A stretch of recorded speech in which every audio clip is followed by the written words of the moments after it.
Boeing is facing even more problems as workers have now gone on strike, which means an almost complete halt to all aircraft production for the company. The employees are fighting for better wages after the company gave a golden parachute to their former CEO. His bankrupt this company.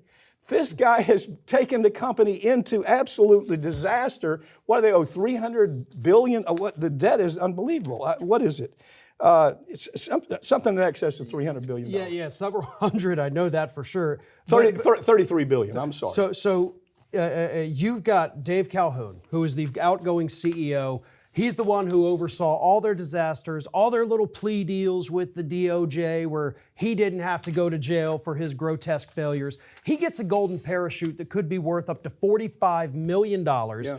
He was only CEO for 3 years, by the way. He made over $60 million during those 3 years. And the workers watching this, watching the corruption he brought to the company as he's out the door, are saying, listen, we've been screwed for 16 years, since the last time we had to go on strike. You gave us a little bit of a raise at that time. However, you took away most of our benefits. Right. Here we are 16 years later. We want it back. We want what we are owed because 15% of the cost that Boeing sells these planes for, only 15% of the cost goes towards their actual expenses, including labor. Yeah, the Boeing says, oh, look how we treated you when we were making billions of dollars.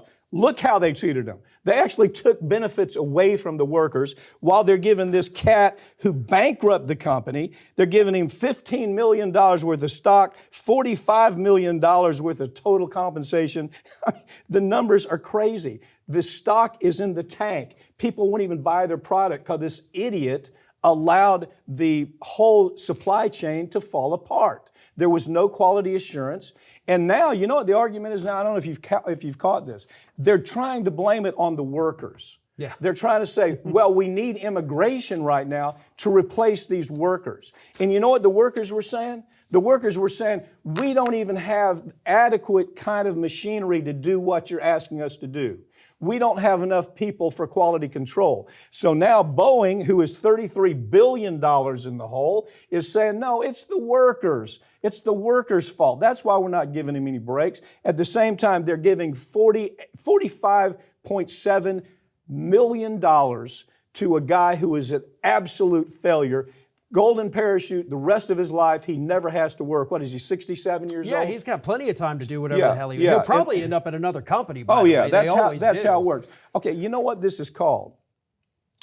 This is called quick profits disaster. There's a term, and that is where a CEO moves into a company. The CEO says, I want to extract as much profit as I can in the 10 years or the 5 years or the 4 years that I might be here. So they extract every dime of profit. They build their own war chest, their own income to a guy like this, $47 million and more every year. And at the same time, they put all the risks on the consumer. They put all the risks on the employees. And the employees are saying, damn it, don't dare say this is our fault. Don't you dare say this is our fault. We told you we needed better machinery. We told you we needed better oversight. We told you we needed more employees. But no, this guy thought, hell, I'm going to make as much money as I can and move on. That's the new norm for CEOs. It is, because going back to about the mid-'80s-ish, the average tenure of a CEO for major American companies, 15 to 20 years. Yeah. These days, it is 3 to 5. That's right. Well, Calhoun had his 3 years, made over $100 million, including that exit compensation. I'm out of here. Deal with it. They literally teach this in MBA school. Get in, maximize profit, get out. Parasites. Get in, parasites. Take just like a locust. They're like locusts moving around from company to company, extracting as much as they can. And that's what this guy did to Boeing, and Boeing is rewarding him for it. The guy should be in friggin' prison. They should perp walk this guy because he knew exactly what was going on. Tell the viewers about the agreement that he violated. Yeah. He had this agreement with the DOJ going back a couple years after the disasters that claimed the lives of hundreds of people across the globe. And the DOJ said, listen, all you got to do for us to not prosecute you and send you to jail here, all you got to do is just get the planes up to code. right? We're not even saying go above and beyond. We're saying do the bare minimum and don't lie to us about it, and you don't have to go to jail. Well, a couple months ago, the DOJ says, all right, Boeing didn't do it. They lied to us repeatedly. We're not going to punish them again, but we're super serious this time. Don't do it again. And that's it. That's the end of the story. It's because they're a defense contractor, okay? And like it or not, we have a war economy. We have built a war economy that has been building since Bill Clinton was president of the United States. That war economy keeps building and building and building to where Democrats now align themselves with neocon war pimps. That's the new norm.